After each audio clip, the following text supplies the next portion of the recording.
ரஷ்ய அதிபர் புட்டின் தனது நீண்ட நாள் நண்பரான செர்ஜி ஷோய்குவை ரஷ்ய பாதுகாப்புத்துறை அமைச்சர் பதவியிலிருந்து பதவி நீக்கம் செய்துள்ளது உலக அரங்கில் கவனம் பெற்றுள்ளது. கடந்த 2 ஆண்டுகளாக உக்ரைன் ரஷ்யா இடையிலான போர் தொடரும் நிலையில் 5வது முறையாக ரஷ்ய அதிபராக புட்டின் பதவியேற்றுள்ளார்.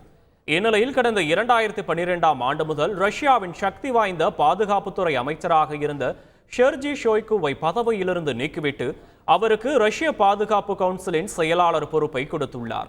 மேலும் இவருக்கு பதிலாக ரஷ்யாவின் முன்னாள் துணை பிரதமரும் பொருளாதார வல்லுநருமான ஆண்ட்ரூ பொலோசோவை பாதுகாப்பு அமைச்சராக நியமித்துள்ளார். ரஷ்யாவின் வருமானத்தில் பெரும்பாலும் இராணுவத்திற்கே செலவு செய்யப்படுவதால் அதனை கவனிப்பதற்கு ஏற்ப பொருளாதார வல்லுநரை மாற்றியமைத்துள்ளதாக கூறப்படுகிறது. செய்திகளை உடனுக்குடன் தெரிந்து கொள்ள உடனே சப்ஸ்கிரைப் பண்ணுங்க.